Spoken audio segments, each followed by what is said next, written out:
What's up, everybody? This is Logan Hanks with the Living Fully Loaded podcast. I've got an awesome guest for you guys today, and this is a man that, from an achievement standpoint, has knocked it out of the park, and that is Mr. Gunnar Peterson.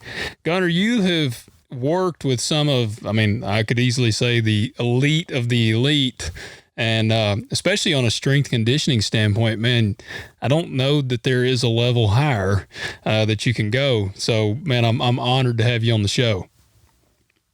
Come on, those are just look. We set up our opportunities in life, and you take advantage of your geography, and you try to follow through and connect and stay the course and honor your end of that, right? So when the right person comes along, you just make sure you've done your homework and you stay diligent. To me, you stay on top of the game so that you're the logical pick when the people at the highest level are looking for someone in your field. So, I'm not trying to offer any faux humility. I was in the right place, at the right time, a lot of times, and I try to always keep my end of the game up. So I'm glad to be on this show. This is cool. I've heard so much about you from people, some of them questionable, I'll give you that, but some really and they said, great guy, you got to talk to him. So thank you for having me on. Well, man, I appreciate that. I'm glad to know that, hell, you never know. Somebody might have told you I was a low down son of a bitch. So I'm glad to hear that you got some good feedback there. Wait, I didn't say that. I didn't say they didn't say that. I'm just saying that. Yeah, I That get it. one doesn't preclude the other. That is true. That is true, man. You got to take each one of them with a grain of salt. Well, man, yeah, it's an honor to have you on the show. And like I said, I like to kind of break the ice and jump in. And so the first question, and this one's kind of, I'm curious, especially the field you're in. So you got to give up one of three, and that is burgers, pizza, or tacos. Which one are you giving up? I don't mess with pizza. I like it. My wife's a huge pizza fan and knows about it and can make it, everything, and eats it all the time. Her body doesn't show it. She looks unbelievable, but she literally eats off the kids' menu all the time. I don't eat pizza because there's an association when I eat it. I love it, but I just don't feel good. So anything that makes me feel not good, I probably wouldn't eat it. So to give up, what was the other one? Burger, pizza. What was the other one? Fries? Tacos. Oh, tacos. Uh, no, I'm not giving up tacos. I can give up the burgers. Tacos are good because you can dance around. You can play that game with yourself and with others where you can convince yourself that it's a healthy play. Yeah, yeah. That's why I was kind of curious how you would go with that one. Because yeah, tacos, man. I mean, you can eat some steak tacos. That's, eat pretty lean. But I mean, Tacos? is a burger? Are they just terrible? I mean, is there a healthy way to eat a burger? Oh, come on. There's so many ways to do it. Unless you're going to go down that whole, red meat thing.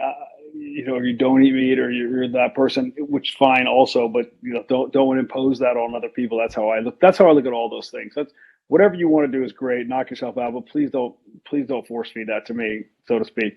No, there's great ways to do burgers. You can get lean meat, or you can also just say, I'm having it exactly the way I want it with everything on it, and I will deal with the repercussions later, or that's your cheat meal, or that's your go-to, that's what you have every birthday or every Saturday, whatever it is. You can, of course you can. There are no bad foods. There are a couple great guys on Instagram, and I know I've spoken with one of them, Lane Norton, BioLane, and there's another guy, Adam Sullivan, evidence-based training, and they talk about like, you can't vilify one food. Let's not make it the food because it's not that one food that got you in your current condition. If that condition is bad, if Yeah. you're looking at to cast the bad guy, you can have anything. Everything. I have everything. I have all kinds of stuff all the time.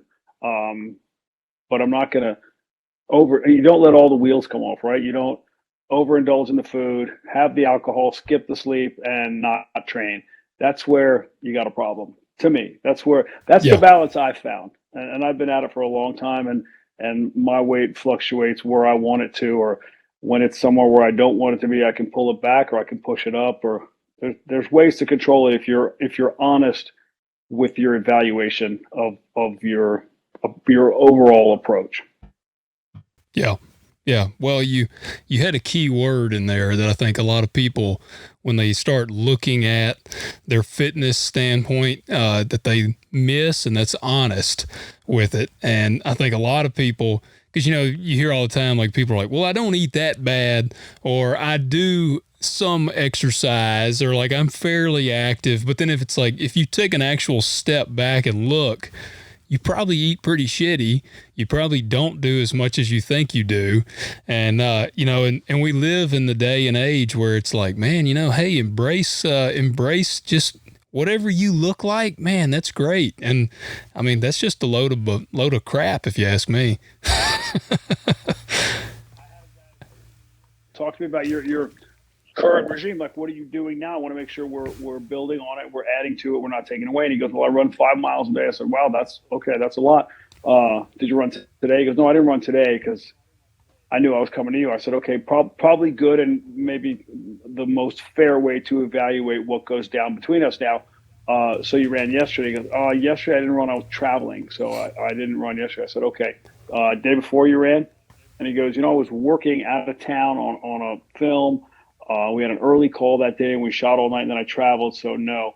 I go, day before that? And he goes, we had just we ended up going late. So I go, so running 5 miles a day, I can go back 4 days and you haven't run, which doesn't mean you don't run 5 miles a day regularly, but at least now I wouldn't claim that, because you owe me 20 miles is how I looked at that one. Yeah. But I do think people sometimes overestimate. I also think that goes the other way. There are a lot of people who are doing a ton and not giving themselves credit for what they're doing. And they're always thinking, I could have done another 10 minutes on the bike. I could have walked an extra 1,000 steps. Or sometimes you have to maybe not take your foot off the gas, but sometimes you have to recognize what you've done. Give yourself credit for what you do. Don't beat yourself up for what you didn't do. I'm a big believer in that. If you can keep it honest, if you're honest with it, you might find that you're doing a lot of good stuff and need to stop beating yourself up. Yeah, well, and that's a good point. I mean, because we kind of are in that, we got, especially on social media, you have the guys that are like, you're never doing enough. I kind of joke and I call it the 25-8 stay hard guys, because instead of just, 24/7 ain't even enough for those guys. They got to be 25-8.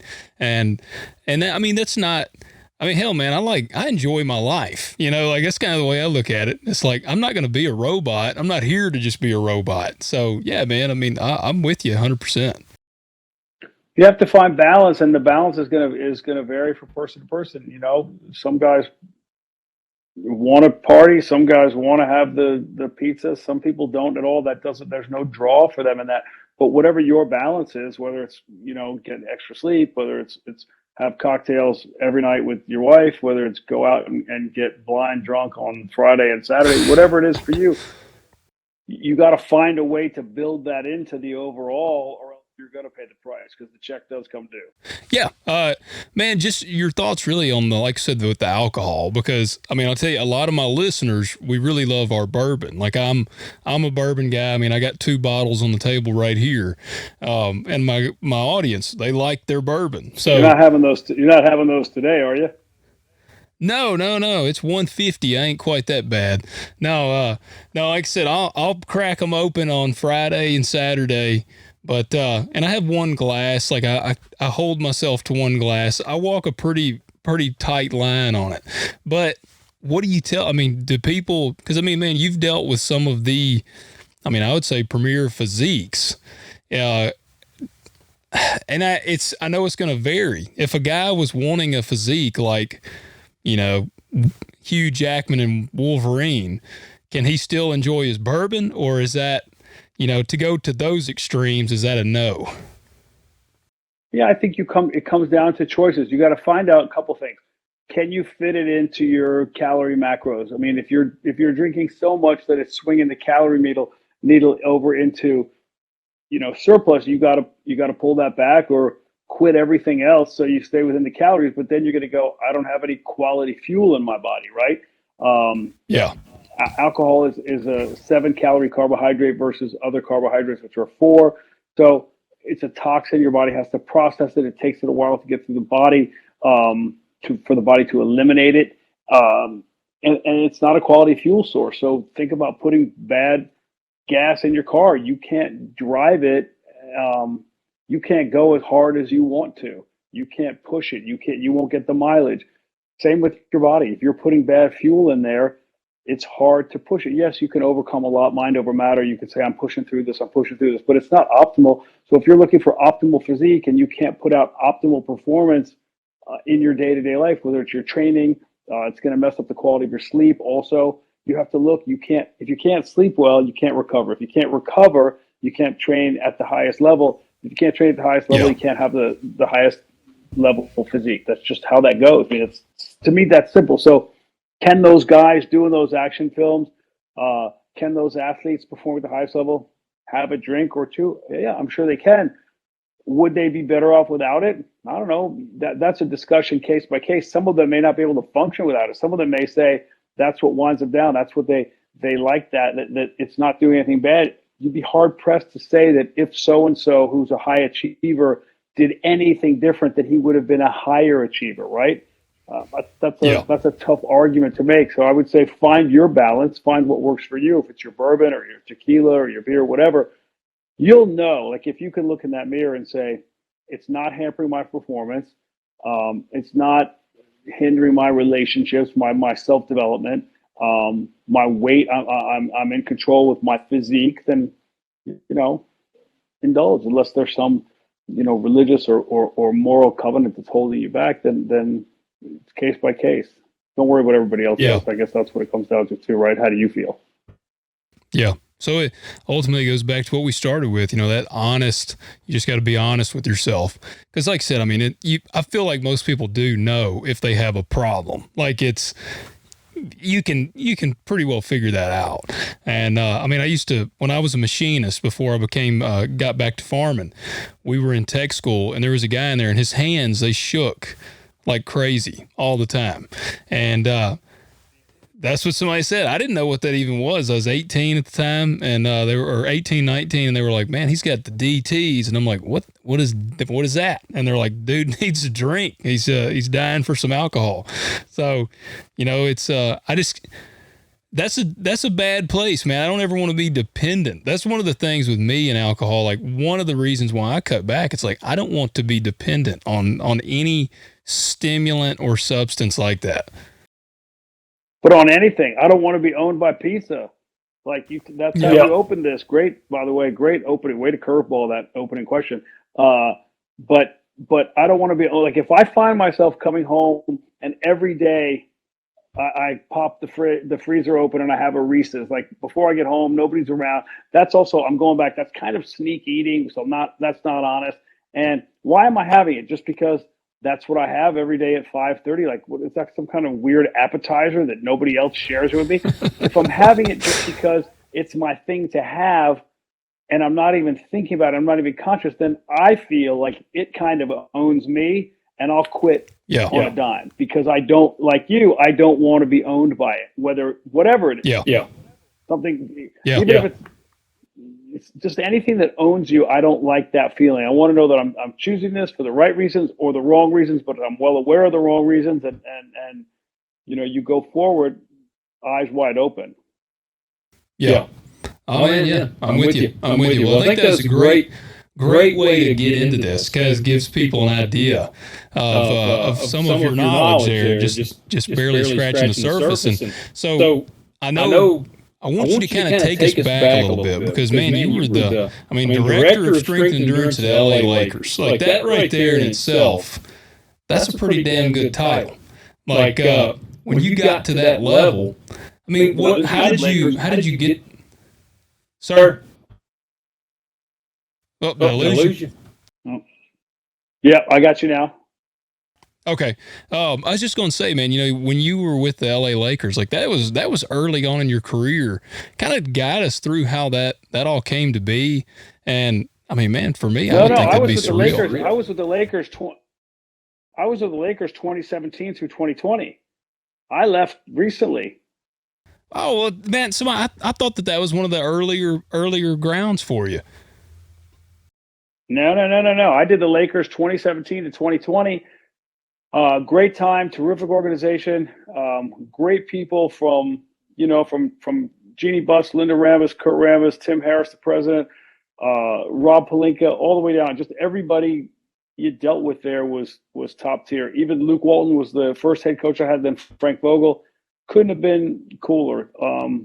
Just the overall experience, all great people, and you're working with people on the floor, the talent, the level of athleticism, the professionalism. You've got guys who are like, it's like the first time my kids saw somebody who was over 7 feet. I said, you could arguably go your whole life without seeing anybody that tall again. It's very possible. When they were little. Yeah. So you could actually go your whole life without seeing people this athletically talented. So it's just cool. It's cool to have played a role in that, to have been a part of that, to see the inner working. Sure, that's maybe your younger self says that, but your older self says, to contribute, to bring something there that you try to create a culture, you try to create buy-in and relationships. I mean, I still text with a number of the people from the staff and from the players, and that's a big jump off something like that working in pro sports. But it takes a toll. Like, the travel is no joke. Like, it's funny to me watching now after you've been on the inside and you see these guys pop up day in, day out. And you don't know why, how did he only have 12 points last night? He had 24 points the last two games. Well, the last two games were at home in his own bed with his family. And then he traveled, late nights, bad sleep. It's easy to see. So when they do deliver consistently, you just realize how special, how dedicated they are. That's something that you have to weigh in when you take a job with a team. The travel is no joke. The hours are no joke. And every time I re-upped. Oh, yeah. And every time I re-upped with them, I made it a family thing. I sat with my family. I said, do we do another season? Do we do another season? And my wife and kids were behind it 100%, knowing full well that means you will miss birthdays, you will miss holidays, you will miss school things. That's just part and parcel. But the trade-off is you are working with some special people. You're getting better at your craft. You're seeing people. When I hit the road with the team, I'm meeting people with other teams who are like-minded and driven and creative. And you grow as a strength coach. You can't, double negative alert, you can't not grow as a strength coach when you travel, if you stay open to meeting the opposing team staff. And I met some just great people within that world. So yeah, I loved that was a great job, fun job. But at some point you just say, I don't want to keep leaving my family. I mean, that's what it comes down to. Well, and you bring up a good point on that. Do you think you were comfortable meeting the opposing staff because you're secure enough in your own, like, what you know, and you're secure and confident in that? Like, I feel like a guy that, because I've heard of the people, they don't want to interact with the opposing team or the enemy kind of thing in their eyes, and it's like, are they insecure? Do you think that's part of it? You'd have to look at them case by case. I worked before I took the job with the Lakers for about 15, 16, 17 years. I had a lot of NBA guys in the off season from a ton of different teams. So for me to go into the league, I had already known a bunch of those strength coaches. Actually, I flew to Denver when I got the offer from the Lakers initially, and I sat with Steve Hess, who was, strength coach emeritus for the Nuggets for 20 years. I think their weight room was called the Steve Hess weight room. Like, he's just a stud and has always been someone you can bounce ideas off. When I flew there just to face, I said, hey, I got this offer. Do I take it? If I do, talk to me honestly, like pros and cons. And we probably met for 3 hours. So, yeah, I don't have a problem meeting. I don't know if it's confidence or I just figure I'm going to always be straightforward and honest. And I assume or hope everybody else is, and right up until they prove that they're not. And so I don't know if you're not, like, I guess the easy answer is, what are you hiding? But for me, it's a natural thing. I always made our weight room in the arena available to the opposing team. I'd say, guys, anytime you want to use your weight room, it's there. Come on in. we're doing our thing, but we'll work around each other because I look at the thing as not just it's two different teams. You have to me, it's a league. And at any point, one of those guys could get traded to your team. Your guy could get traded to their team. A coach could get fired. A coach could end a contract and be brought onto your team. You need somebody. Your team needs somebody on their staff. You hire away from another team. Like there's just too many ways that you could cross paths again. So, it's that old saying, and I don't know. It's probably from medieval times. Don't be a dick. Yeah. Yeah. Well, it's a small world, man. Even that world is a small world. Totally. Well, and I'm curious because I've heard this. It's typically a college versus professional argument. And I hear it a lot of times with the NFL that it's typically football geared, but I guess it could probably apply even with basketball. But do you see a difference, or do you think there's a difference in the fire of a college athlete versus a professional athlete? Because that's kind of one of the arguments of why they say that. You got to go case by case. I mean, you can't. There's no way you can. To me, that's broad strokes. I would never say that. I've had guys that I worked with in the off season who work their asses off, and then they go and they sign a monster contract, and they turn around and have the best year of their career, and they just keep going because they are wired that way. I've seen other guys. Maybe I haven't worked with them because that's not. We wouldn't be drawn to each other. Where it's gone the other way, right? They get the contract and then they sort of kick it or sort of fade into, after a little bit, they may push it for a little bit and then they go. But that's not. I don't end up working with people like that, and I don't think those people seek me out. Yeah. Man, I get that. Well, that's always been my thing. Like, you can't look at a guy like Tom Brady, for instance, and say he's not working as hard as the guy in college. I mean, it's arguable to me that he might be doing more because he's at an age where he's having to do more. I mean, he's having to keep his body. I mean, motion is lotion, man. He's having to keep it going. So, I don't know. It's cool, man. And I'm curious how it was for you working in that level. I mean, that's the elite. I mean, you're getting up to when you're at that level, 1% increases is a big deal. And so how do you go from when you started getting into the strength conditioning world and then you're dealing, I mean, I hate to call him like a guy like myself, but that's what I am, an average Joe. You got an average Joe like me. If you were going to help train them versus training an elite athlete, what's the differences? I mean, and again, I know that's another probably tough question in terms of all the broad spectrum, but is the training significantly different between the two? So I would say I try to see everybody as an athlete, right? Life is the sport, and you're going to have demands in your life that are different from their lives. The movement patterns, certain ones are going to be repeated more often in different lives than in others.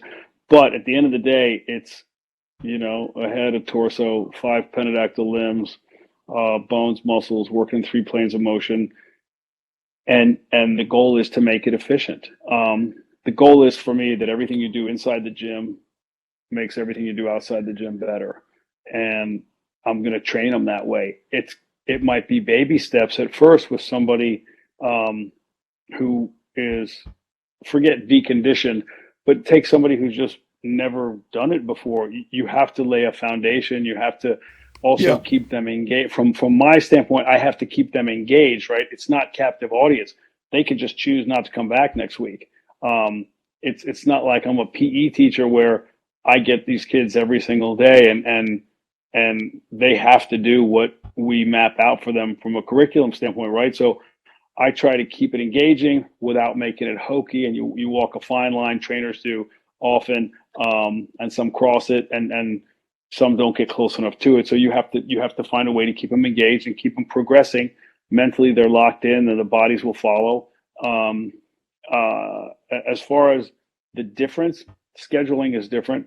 The people at the high level, whether it's pro athletes or people in the public eye are have so many things pulling at them in so many ways. And that's not to say, oh, feel bad for them. I'm not saying that at all, but I'm saying you don't know what's going on in that person's life. And I'm not talking about problems and things that are weighing on you. I'm talking about you have to read a script, you have a meeting, you have a shoot, you have a fitting, you have hair, makeup, whatever it is for a celebrity. For an athlete, they have a one-on-one with their skills coach.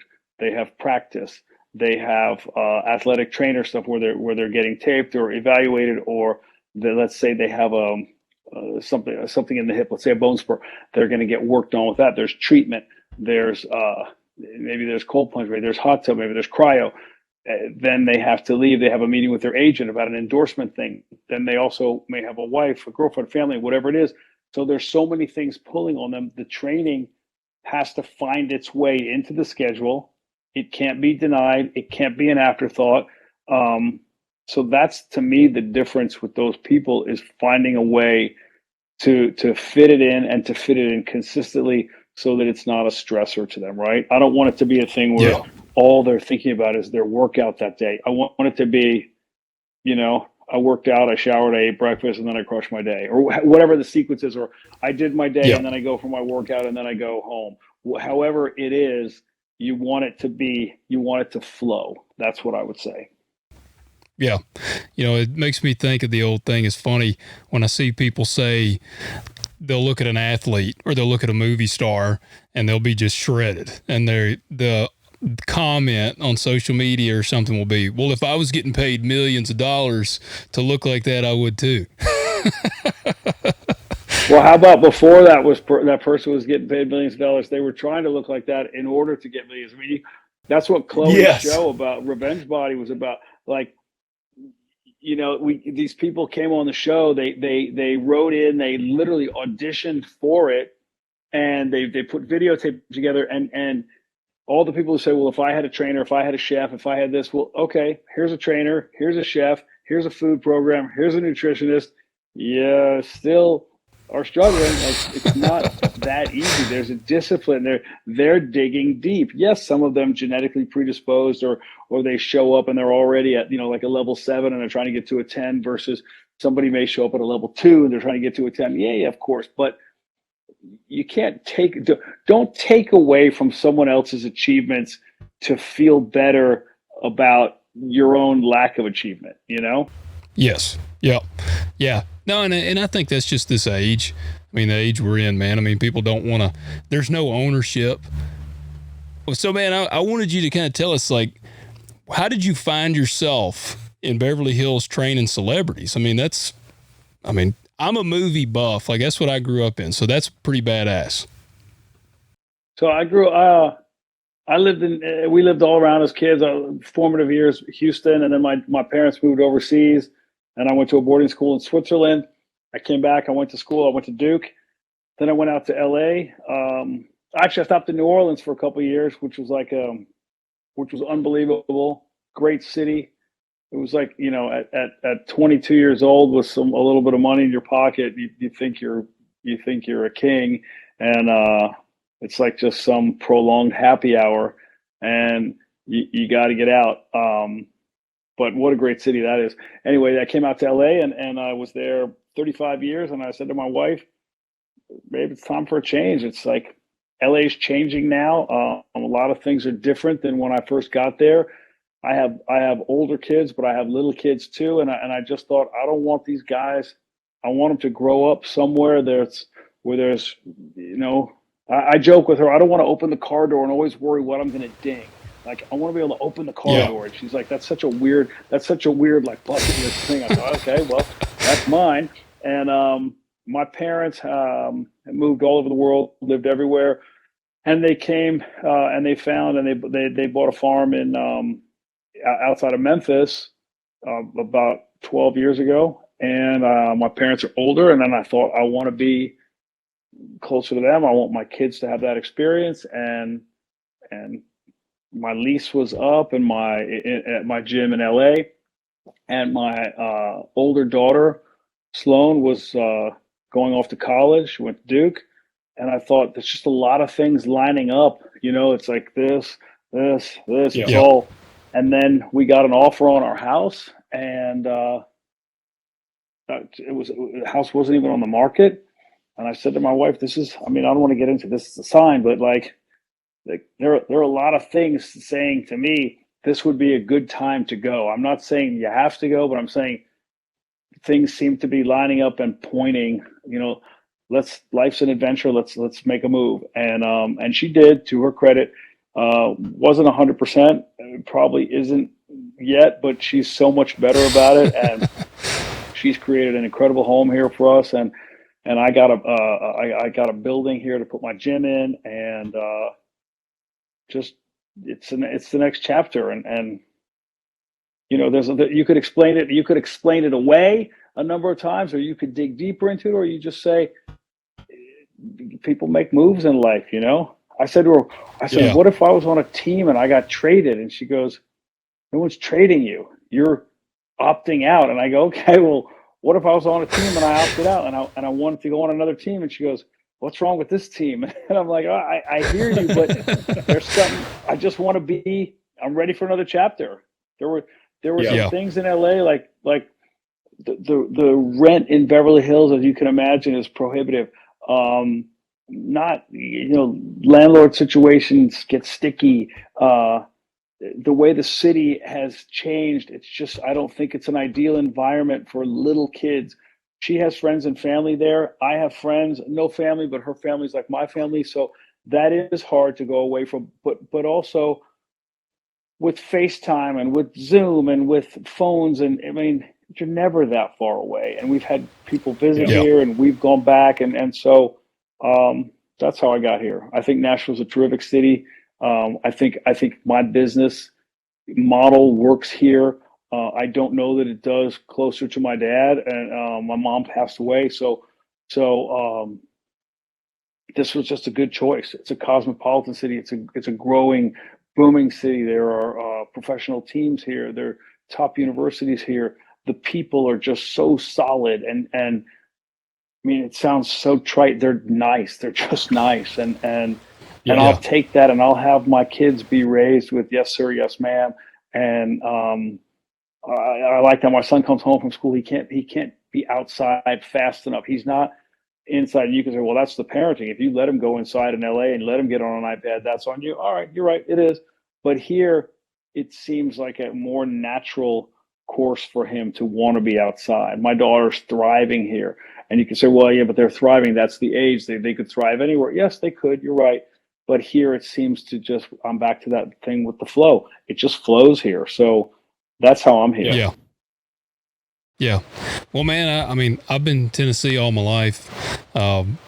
Which growing up in a farming family, I mean, pretty well rooted, but I love Tennessee. I don't know.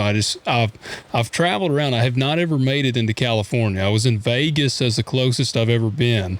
And, I hear it's Vegas is its own, not just its own world. Vegas is its own universe, its own planet. It's just, it's great. And I think everybody should experience it to whatever degree they can tolerate. I think it's great. I actually worked there with a fighter years ago, and we were there for about 6 weeks. And when you're not on the strip, because the strip is its own thing, but when you're outside, also great place to raise a family, terrific quality of life. And you know that anything you want at any time is, it's a 3 wood away. Yeah. Yeah. Yeah. Oh, Vegas was a different world. It was, you're right. I mean, it really is its own. Like, I've tried to get my wife to go, and I cannot get her to go. She's like, I have no desire to go to Vegas. Which and seeing, I don't go for gambling. Like, I went for a reason, but I gamble as a farmer. I don't have to go gamble at a casino. So like I get my gambling in, but, I did think it's pretty awesome. Like I said, you being back in Tennessee now, or being in Tennessee now, like, and I'm interested too, because so when you started, especially working with celebrities, I mean, at that time, LA was the place. If you were going to be a movie star or be in that world, you were in LA. Like, that's the place to be. And I feel like you still are. Is it still? That's what I was going to ask. Have you seen a shift away from that any?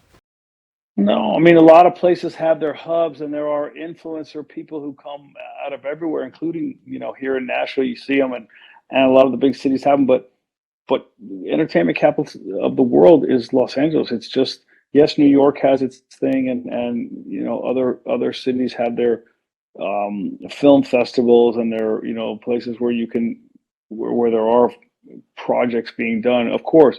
But LA, just everybody, their headquarters there. It's just, if I were trying to be an actor or a singer, or maybe a singer, I might be here in Nashville. But if I were in a different genre of music, and I were trying to be trying to be an actor, I would be in LA, 100%. Yeah. You're giving yourself the best shot. You're giving yourself the best chance to succeed. Yes. Yeah, and that makes sense. That's what I had wondered, because again, like with the Zoom thing, but overall, I mean, it's hard to beat the physical in-person aspect of actually being there. Yeah, I think in business, I think in training, I think in anything where you're trying to get ahead, I think there's no substitute for being there. You got to be in person. I get that Zoom can work. I get that the FaceTime can work. I get that letters and texting and all that, but there's just nothing that replaces people. My dad said to me during the pandemic, my dad said, when they closed a bunch of gyms, he said to me, do you think that gyms are over? Do you think that people who are training their homes, or do you think that's going to be a thing and that the gym business goes away? I said, Dad, I think people are social by nature, and I think, sure, some will stay away and maybe will stay away forever. But I think as a whole, people like being around people. Even if they hate people, they like being around them to hate them. I want to hate you in person.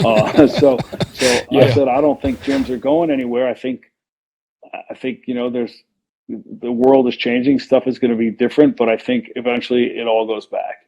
And I think we've seen that. So yeah, obviously there's an in-home component, and that grew exponentially. And I don't know if it's still growing. I don't track it, but I think you're not going to replace the experience of going to the gym.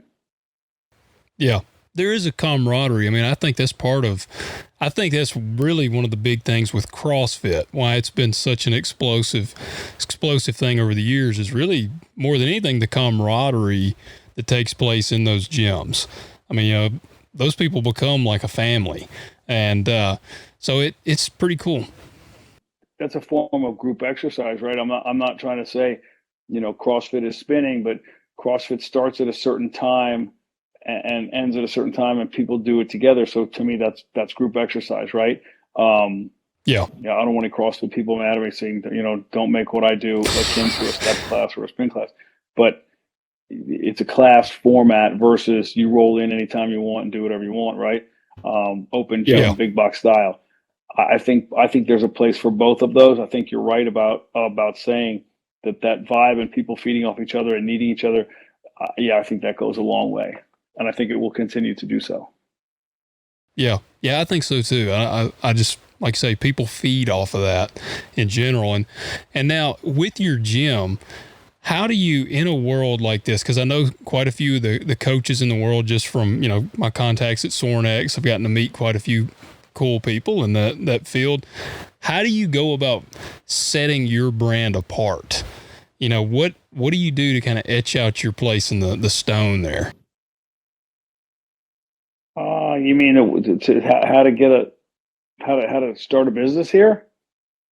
Yeah, like if a guy is wanting to get into the strength conditioning world and he wants to, especially get to the level you're at, wants to deal with the elite side of things. One, I guess, how do you go about getting there? And two, how do you build your name in that field? Okay. I had a guy say to me about 10 years ago, God, I wish we had just finished this event that I was doing an event for a corporate sponsor, and I brought him in to do it with me. I like to, share and introduce him around and, give him a chance. And when we left, we had to do some pictures and we talked to people, and then we came back to the car. He said, God, I wish I'd come up in this industry when you did. It was so much easier. I looked at him and I said, wow, you may not have intended for that to be super insulting, but it was. What are you talking about? Yeah. Easier? I think, first of all, I think every era presents its own set of challenges. So that's an odd thing for you to say. Let's not forget, in my era, people didn't have cell phones. There were answering machines. There was no internet. Like, you had to make your way. There were less gyms available. There was less known and understood and spoken about physical fitness, exercise, wellness overall. So, like, let's not act like I coasted to where I am. Come on, dude. Yeah. But anyway, that's how he saw it, and that speaks more to him than any era. But I look at it, and I think now, if you're coming up, I think you have to know your material. And you might say, well, yeah, that's a given. Okay. But I think you really have to know it. I think you have to really be steeped in knowledge of the field you're pursuing. I don't think, I do think it's an age of specialization, but that said, I don't think you have to specialize. I don't think you want to try and be jack of all trades. Like, I know some people who they're trainers, they're also massage therapists, they're also doing nutrition on the side. At some point, I think that the top tier people are gonna seek out specialists, right? I don't think they're gonna get a trainer. I don't think that at the end of the workout they're gonna have the trainer massage them. So for me, I don't want to try to spread myself too thin and be too many things, because I know I'll end up not being very good at any of them. So I do my thing, and then I try to build a solid referral network. I want to be able to find a top tier massage person that I can send you to. I want to be able to send you to a top tier nutrition person. I want to send you to a foot specialist if you need that, or a hand specialist, or someone who handles migraines. Or I want to have that network, right? What do they say about a leader? The best presidents are not necessarily the ones who are the best at everything. They're really good at one thing, and then they fill their cabinet and they fill their circle with people who are excellent at the things that they are not excellent at. So that's what I try to do in this. I want to do the strength and conditioning. And when you want anything outside of that, I want to be able to refer you to someone who is, also at a high level in what they do. So I would say, know what you want to do, lock into it. Don't be afraid to commit to it. You can always pivot if you find out while you're pursuing it, wow, this really doesn't interest me that much. You can definitely change up.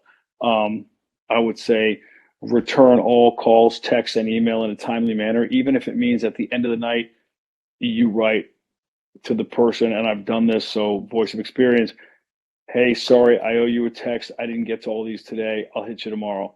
You're allowed to do that. You don't owe anybody a response, but you should respond if you're looking to, cover some ground in the field. If you don't respond and you're late and you're right back in 2 days, you could miss opportunities.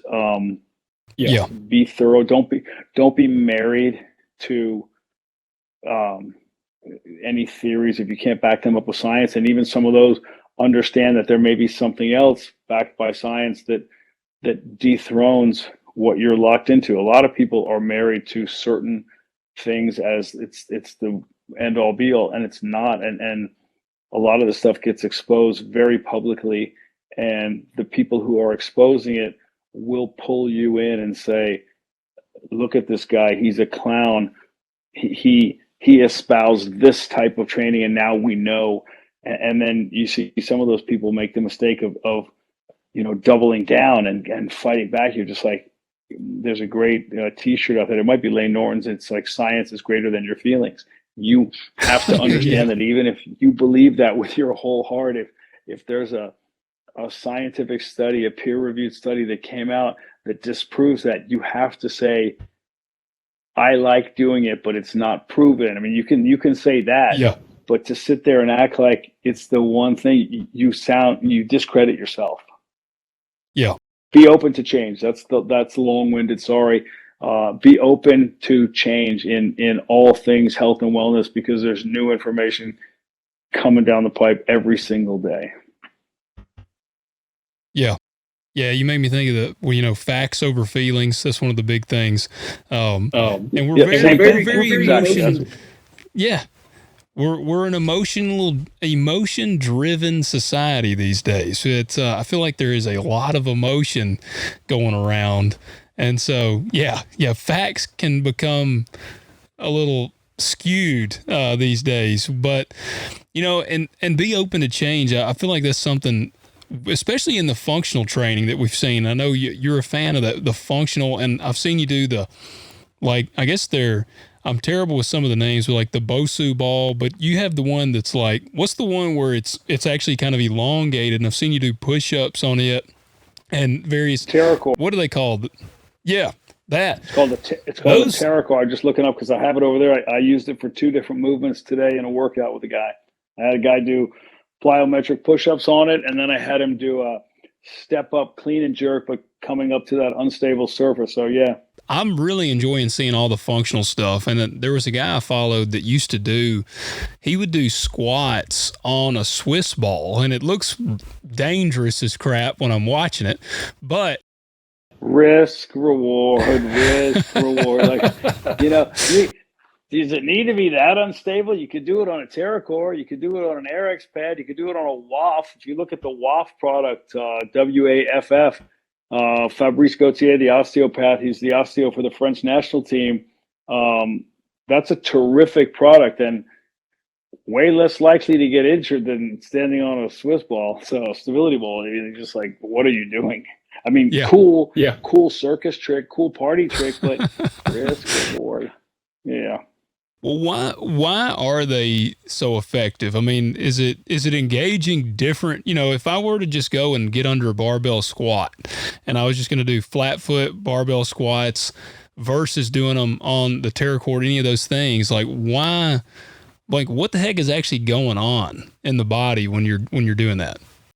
So it's an unstable surface, and you're going to recruit differently. Your muscle firing patterns will be different, and you will recruit differently, arguably every rep, and you will become more complete. You're getting more of your body engaged, so you're going to benefit more from that. And then also in real life, you're not always on a flat surface. Like, you step on grass, that's an unstable surface, and that's where, if you fire differently, if your body can recruit more comprehensively, you're less likely to get injured. So is it preventative? I don't know. You can probably recover. The person who trains on unstable surface, I would say, can recover easier when they step unknowingly on an unstable surface out in the real world. That said, no guarantees, but I would rather train on something like that. Not all the time. You mix it up. Sometimes you just go, like you said, basic squats on a hard gym floor on a platform, and then you mix it up, and you should. I think you should include that in your training. You should also include different stances, not always even. You should go single leg. You should go kickstand. You should go split squat. Sumo. There are a number of ways to position yourself so that you benefit, so that your body's constantly adapting to the new stimuli thrown at it, because through the adaptation comes the change, and you went there, in the first place for change. So always doing the same thing, same condition. You say, well, I'm changing the weight. Yeah, sure you are. That's one variable. There's so many ways to do it. Cadence, rest time, foot position, where the weight is loaded, or is it axial load? Are you holding it down like suitcases? Is it across your collarbone? There's so many ways to change it up. So that's where you should never be bored in your training program, period. You hear that a lot. Oh, it's just so boring. Well, it's boring if it's programmed in a boring way. But if it's programmed with a little bit, and not change just for change's sake, but change for to create adaptation, because that's where you grow. Like, your body gets better, but also it keeps you engaged mentally. And I think as many programs have been derailed because the person was checked out mentally as they have because there were no results. Yeah. Well, and I kind of feel like you're overall stronger when you put that functional training in, because, and it's some people would probably disagree with me, because if I go and were to do squats flat foot on, like, say, on hard ground, I'm probably going to be able to do more weight than if I go and I stand on a Bosu ball or something like that. But I also, like you said, I'm engaging more muscles. So would I overall be stronger with the lighter weight? I mean, does that sound silly? No, but let's say you're squatting, and let's say you're squatting 100 pounds, and then you mix into your training some squats on a TerraCore, or rear foot elevated squats, or pistol squats, or kickstand, split stand squats. You add some suitcase squats. You do some carries. Over time, when you go back to your barbell squats, you you will be able to squat more, assuming you loaded in a way that challenged you in the other squats. There is a transfer of that, and to me, that's, yeah, we're going to use certain lifts as our benchmarks and our measurements, but you don't have to just do those lifts, right? They call it auxiliary lifts. If you listen to Matt Wenning, who's a great guy, but also like, world record holder, you talk about the other things you do. He has a great thing. I heard him speak, and he said that I'm going to get it wrong. So Matt, if you hear this, forgive me. But you know what, I'm throwing out there the thrust of it. He said, leading up to a world record back squat in a 15-week program, I think he did back squats twice. But all the other Well, lifts that he did that challenged him made him even better in the back squat. And again, some of those yeah. numbers are wrong, but you understand the thrust.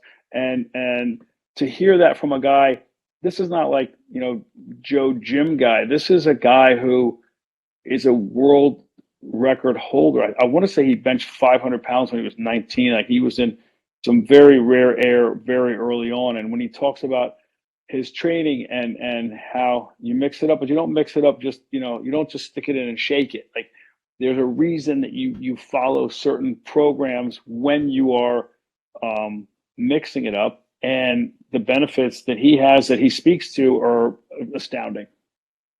Yeah. I know this. Yeah. When I left and I talked to him after, and I said, I've always felt good about what I do, and I've always seen the results in the people I work with. I see it in myself, focus group of one, but it's a focus group. But to hear that from somebody at your level, I feel so validated. Oh man, yeah, for sure. For sure. Well, that's one of the coolest things to me when you get to the level you're at. I mean, you either know it or you don't. I mean, they're the average gym goer, and I mean, I include myself in the mix here. You can have a trainer at that level, and they can kind of, some of them may not know what the heck they're doing, but they can kind of get by with it. Because for me, I'm not checking the box of being 1% better.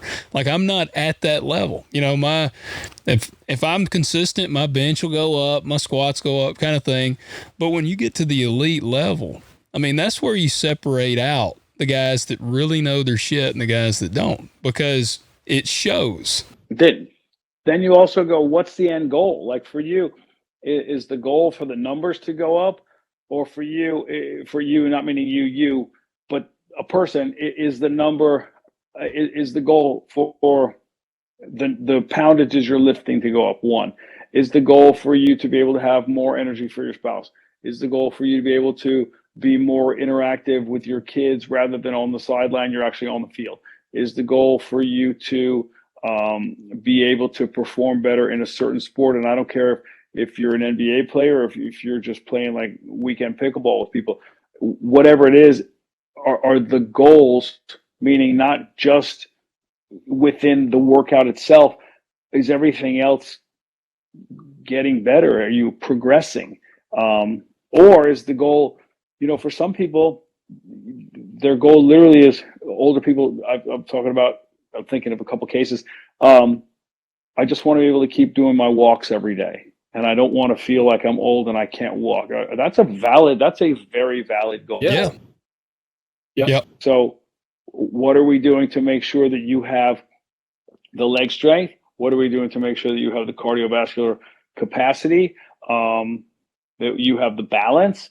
And if the balance starts to fail you, can we train a certain way to improve that? Or do we get some of those walking sticks? Or those are the goals. It's not always about and for some it is lifting more weight. Matt Wenning, lifting more weight. That's the goal. But for other people, it's not. Some people, I just want to, David Barton, very famous, very well-known trainer, terrific at his job and gym design, has a great quote. To me, it's one of the best quotes ever in our industry, which is "Look better naked." And people go, "Oh, that's so superficial. That's so superficial." Let me tell you something. If you get a room full of people and they're honest people, and you ask, there's a high percentage that would happily take that over any of the other things we just listed as goals. Absolutely. You can say that's superficial, but I say that's human nature. That's what I was going to say. That's because humans by nature are superficial. I mean, that's just the way we're created. So that's you. You can say that about the human race. I don't want them all coming at me, but I will say we live in a visual society, right? We live in a society where looking better, I don't want to say it's rewarded, but it's definitely put out there all the time. It's on the sides of buses, it's on television, it's in movies, it's in magazines. There are a lot of people who look pretty damn good, and I think consciously or subconsciously it raises the bar for the average person. I want to look better. I want to look good. Maybe they don't want to be the 25-8 guy, but they definitely want to be better than where they are. So yeah. It's not a bad goal. It's not, oh, that's narcissistic. Is it? Yeah, sure. But is it only narcissistic? Maybe looking better puts you at ease. It reduces your stress levels. So from a health standpoint, it's not a bad way to go. But that also goes back to, again, the society we're in. Like, I'm sure you saw, when Adele lost all that weight, she got blasted. Like, she had people attacking her online because they were like, she was beautiful the way she was. They were mad at her. There was people mad because she got healthy. And I'm like, if you're truly her fan, you should be proud. Like, you should be glad because statistically, she is prolonging her life and her quality of life. So it's like, all right, you're a fan of hers. You want her to continue making music, but it's crazy, man. People were pissed that she got healthy and lost weight.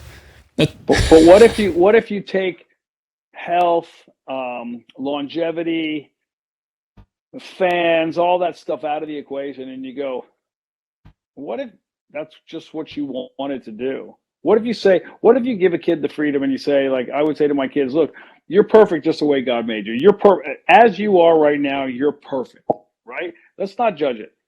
If you want to change this, let's do it. Let's see how we can do that. If you want to change it by being bigger, smaller, tall, whatever you want to do that we can do. And I would also say that we can do naturally kind of thing. But again, I don't judge that if you're aiding yourself. There's a great documentary, Bigger, Stronger, Faster. If you haven't seen it, by Chris Borbell. It's like, how do we determine what's cheating, what's not? These are all man-made rules. Like, this supplement's okay, this one's not. But caffeine is known to improve your mental acuity, you're being alert. It helps you focus. Does that mean that's a performance enhancement, but it's not banned? So, whatever we can do that I would say within the letter of the law, then let's get you where you're happy. That's what it would come down to. Yeah. That's what I would say for Adele. If Adele is happy, whatever number hits when she gets on the scale, then that's your happy number. Then good for you, Adele. You're winning at whatever that number is. I don't ever, to me, it's if you're happy, you're winning. That's really what it comes down to. And far be it for anybody to tell you shouldn't be at that number. Shut up. If I'm happy, dude, get as happy as I am, and then look at the scale and know that's where you need to be happy. And the fact that it's going to come down to if your happiness is based on the scale, that's a whole nother conversation. But really, let people be happy. There should be no criticism it's funny, you can't criticize them when people are heavy, right? Because that's fat shaming. But if they lose weight, you're allowed to say, "Oh, they shouldn't have lost all this weight." Yeah, you got too much. You got too much free time. That's what I've always thought. It's like, man, these people, they just have nothing better going on in their life but to have something to bitch about. And, and I wondered too, speaking about which the PEDS thing has been all over because of Liver King. I'm sure, I don't know if you follow Liver King or have been aware of him, but, he was, absolutely yoked out of his mind. And he, talked about eating raw liver, raw testicles. Yeah, of course. Sorry. Yeah. Yeah. It came out that he is juiced to the gills, and he had been denying it vehemently on podcast after podcast. No, don't touch the stuff. And people were blasting him. And now they're calling for The Rock, that The Rock needs to come out and admit that he's juicing. I just saw they asked Hugh Jackman, like, if he juiced for Wolverine. And, like, I'm wondering what your take on it. Should they have to come out? Because honestly, to me, I'm like, who gives a shit? They're not competing in a league where people are drug tested and it's trying to be like a fairly even playing field. If they're not competing in a league, what difference does it make? Yeah, I mean, to me, you want your superheroes to look a certain way, right? I mean, you're not. Yeah. That's why they're superheroes. That's why they're larger than life, literally and figuratively. So, I think if it's against the rules, like we're talking about sports, that's one thing.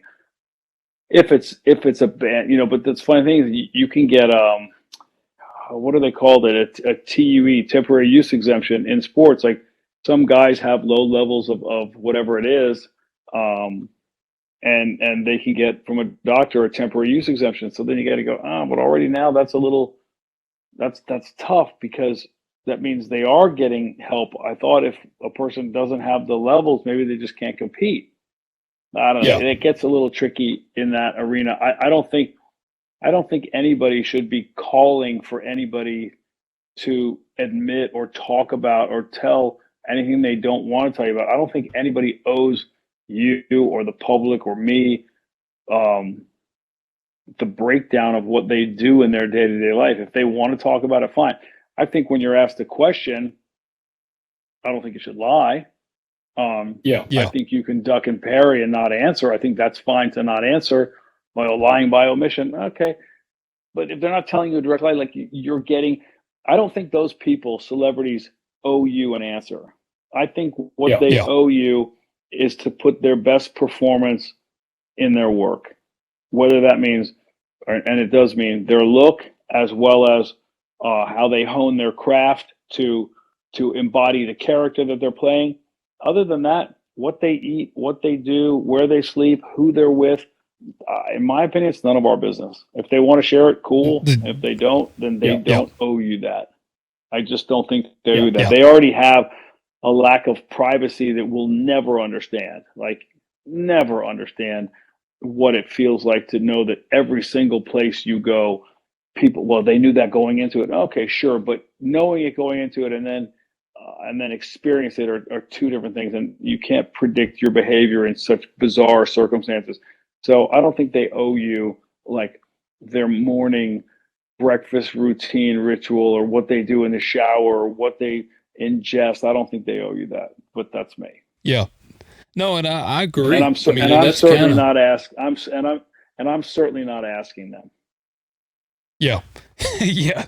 No, and I agree, man. That's how, when the Liver King thing exploded, they actually had leaked emails of him to I guess he was I don't know if he was a supplier of like HGH and other things, but they had leaked emails. And I remember thinking, I'm like, that's just been, to me, that's shitty. Like, that's a complete, like I said, a complete violation of his privacy. Was he lying about it? Yes. But, man, I still, at the end of the day, I'm like, really, whose business is it what they're doing? But as I understand his case, he lied about it and he was selling products telling you that he used them and that's why he looked that way. So to me, that's hoodwinking. That's disingenuous is not even a strong enough word. That's just like, that's not honest. And you're selling these things, you're taking advantage of people. So that's a little different case than a guy who is in a movie and says he doesn't do Yeah. something later, and then later says he does. Like, okay, but he didn't like rip you off. Well, I paid to see his movie. Right, you paid to see his movie. You still would have gone to see his movie. Come on, let's not be crazy. Yeah, I think it's different when people are using their misinformation to get money from you. I think that's where that line is crossed. Yeah. Yeah. Well, and see, I mean, look, I'll admit, I mean, I love the Attitude Era of wrestling, back when it was well, it started WWF and then WWE, but I loved it. And The Rock was back there, and you had, Vince McMahon was even monstrous. And, man, I love that. I mean, because like I said, they're kind of supposed to be larger than life. And I'm not like over here telling people they ought to get on gear, but I'm saying, man, I'm not gonna blast them because I've loved this. I love watching it. I mean, and like I said, The Rock is when he plays certain characters, or I mean, hell, I don't know for sure about. I have no clue about Hugh Jackman for Wolverine. I know he said no. I know he was jacked to the bone in that show, but I mean, it was entertaining as hell, and he looked like what I would have visualized a real life. If Wolverine existed, that's what I would have pictured. Yeah, I mean, terrific actor, tremendous talent, and diligent worker, right? Like, now you want to get into what they're taking, what they're eating. I get it if you want to know because you're going to try and emulate that, but I don't know. To me, it's their business, and they're delivering the Yeah, product. It's different from a sport where you go, that's a banned substance.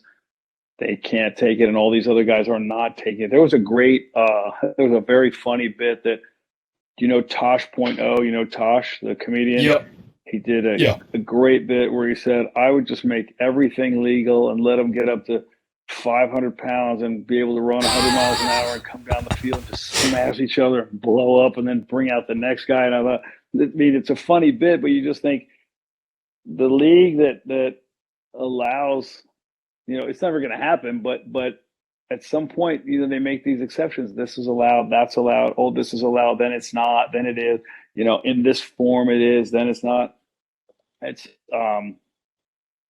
there's a lot of room for argument there. There's a lot of room for discussion, and there is that argument, and there is that discussion. So, one thing in sports, but I think it's a different thing in entertainment. Yeah. Yeah, I agree. Have you had any trouble, or did you have to learn kind of, and I feel like it's an ego thing, I don't know, but did you have to figure out how to deal with those egos?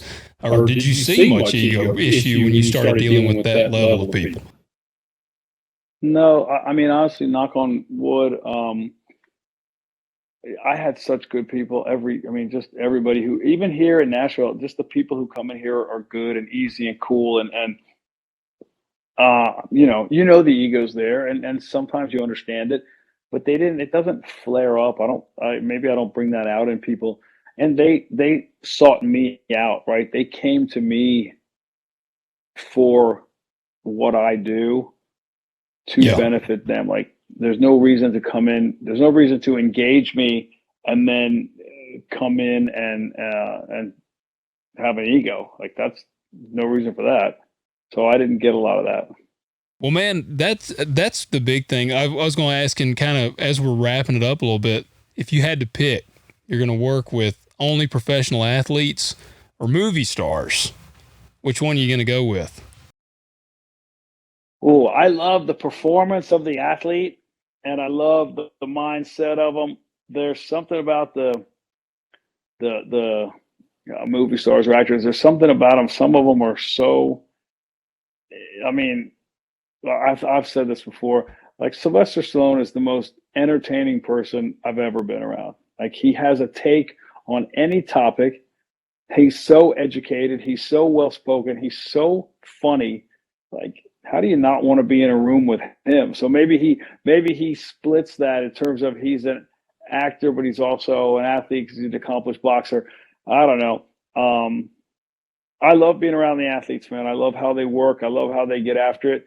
But the high end entertainers, the actors, the movie stars, they are shooting for a different stratosphere, and I don't know. I've been around some really great ones. I'm sure there are a lot of bad ones. I'm sure a lot of bad people in every vocation, but I've just been lucky enough to be around some really great, driven people. Being around people Yeah. who are just trying to do big things and who see bigger picture. Like, you think, oh, I would do a TV show here in the gym.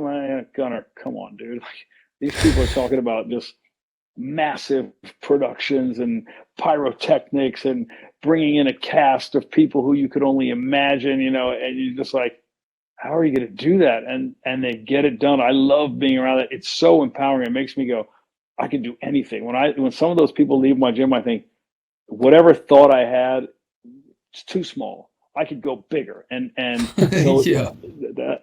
that fires me up. I like being around that. Yeah. Yeah. And I have actually always heard that, and you make me think about, are those people born with that ability? Because I've heard people talk about, and actually Stallone was one of them.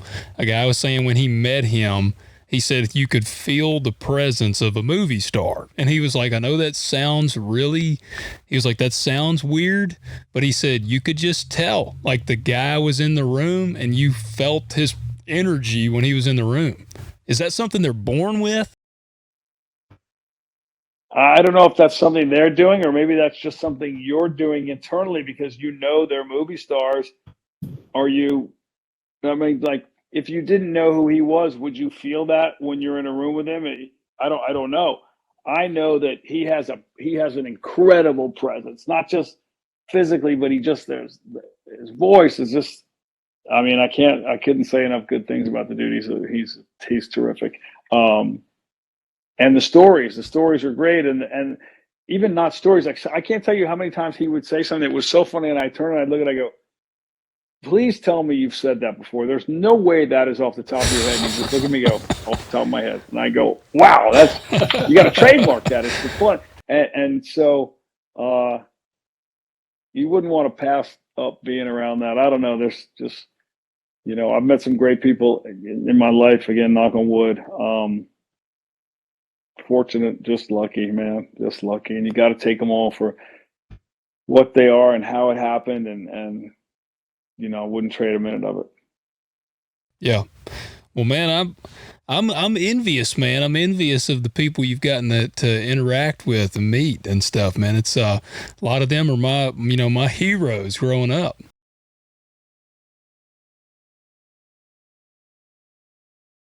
That's what I hear. But you sound like Stallone's pretty awesome, so I don't think I'd be disappointed. No, he definitely would not disappoint. He's no chance he disappoints. If of all the kind of the real wild clients you've had, would Stallone rank at the top? Would you, if you had to hone it down to one guy to work with? I'm gonna really, really narrow it down on you. Would you want to go with Stallone? Yes, probably, because the work ethic from what we're doing in the gym standpoint is there, and the rest of it's a total package. Yeah, you couldn't have a better guy than that in your gym as a Yeah. trainer. Yeah. Oh, I believe it, because hell, he's jacked and he's like 73 years old, so he's obviously putting in work. 76. Dang, is he 76? 76. Have you seen him in Tulsa King? Just a terrific, turn, that show. It's great. And he just kills that role. It's like it was, and I know it was probably written for him, but it's like it was written for him. It's tailor made. It's hard for me to see, Stallone, Schwarzenegger, in that crowd, Jean-Claude Van Damme. It's hard for me to see those guys aging. Like, I struggle with it. I'm like, man, because that's, I grew up Commando, Predator, like Bloodsport, Cliffhanger, all those that was my stuff, man. So it's hard for me to look at those guys now and see them pushing 80. Right? They are pushing it. And I mean, I don't know. I think they're still who they are, right? You still hear them when they speak, and we have so much access to them with social media that we never had before. Before it was like, oh, I'd hope to see him on a talk show once, and you probably weren't even Yeah. allowed to stay up for it, and you couldn't record it and whatever. But now you can just scroll him on Instagram and you find him talking about, eating breakfast or something. It's hilarious. So I don't know. I think they did a good job. I think they set the bar, and I think they maybe physically we all age, right? But I think that they still inspire, right? If you hear Sly or Arnold talking about anything physical, it makes you want to keep working out. Yeah. Oh, absolutely. And Yeah, that's a hell of a legacy. Yeah, it is. Oh, they've set the bar high, man. I don't know. I've thought about that. I don't know that we'll ever see another like action star like we had, especially between Sly and Schwarzenegger. I don't know. I don't think you can. I would not bet against Dwayne Johnson. Like, I think some of his stuff, he's just a force, and he's so positive and so just brings so much good to all the projects. And like to me, when there's another Dwayne Johnson movie coming out, I'm like, I want to go see it. Yeah. Yeah. Oh, and there's people do. I mean, I'm the same way. He's, and he is, you kind of almost, he's so nice. I almost keep waiting to hear something bad. Like, I'm like, the dude he's got to be just a bad guy because he's doing so much good. But then you just I never hear it. Oh, Logan, that's so cynical of you, dude. Don't buy into that bullshit that people are out there. Oh no, come on. I don't want to. I want to go. Nope. I want him to be a great guy. Yeah. Yeah. Oh no, man. And that's what I have said before. I struggle with that cynicism because it kind of began a little when I got into farming. I had to pull the curtain back because when I got into it, I had this vision that all farmers were very honest men of integrity. And like, I was like, man, that's all they are, man. We're the backbones of the country. And then I get into it, and then I have so many people trying to stab me in the back that I always considered friends. And so I'm like, man, damn. And then getting into podcasting, like there were certain people that I pulled the curtain back on some of them. I'm like, wow, they're definitely not who they portray themselves as. So it has created a level of being cynical in me. And I wrestle with that. Well, I'm sorry. I was trying to not be an asshole, but No, man. When I have a good conversation with someone, I can tell, like, you can recognize like, I'm trying to think of the authenticism. I think that's a word. But authenticity. Let's go with authenticity. That sounds better. There you go. You can recognize that. And like me and you, man, I've enjoyed the conversation. You're genuine. That's what matters to me. I like genuine, authentic people. And I think one of the issues I wrestle with social media is it seems like some of the guys that are blowing the most smoke are just freaking, they're blowing up. They get all the views, all the followings and all that. And it's like, man, they're just not real. And I get frustrated with that. Yep. Liver King's on the juice.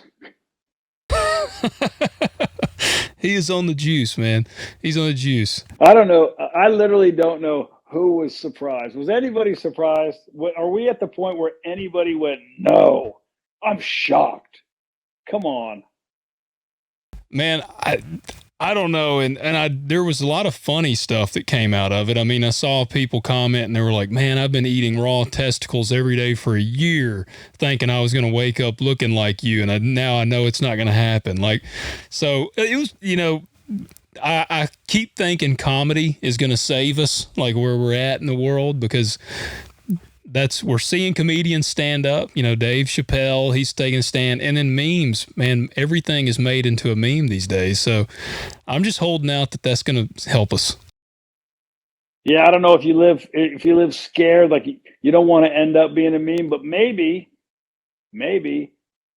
if you end up being a meme, that means you've made it to some degree. I don't know what the barometer for that is, but maybe better not to be. I think probably better not to be, but if you do, maybe it's not the worst thing ever. Yeah. Yeah, I agree. Well, Gunnar, man, I appreciate you joining me on the show. It's been a blast talking to you. Thank you very much. It just makes it easy, and you lived up to all the hype. I'm glad I checked around and made sure you were who you are, and you certainly delivered. Thank you. Man, I appreciate it, and I urge people to check out where can they go to your website? Can share that so anybody can visit that. Yeah, GunnarPeterson.com, but I don't know if we do much on the website. I literally just try to do this day to day and keep it cranking and put out stuff on Instagram that is representative of real life. And like you said, you just got to keep it real and genuine. Well, I encourage everybody to check out what you're up to. And like I said, the functional stuff will blow some people's minds and it'll make you soar in places you've never been sore in before. So I encourage you to check that out. And you need to check out his gym. I'm loving the backdrop on the gym there. What's the quote? I got to ask you, what's your quote up there? So there's no place I'd rather be. And then there's a compass pointing, obviously, north, south, east, and west, meaning no place I'd rather be. I love it, man. I love it. Man, I think it's awesome what you're doing, Gunnar, and we'll have to do this again. I look forward to it. Thanks for having me on, Logan. I'll talk to you, man. Yes, sir. Take care.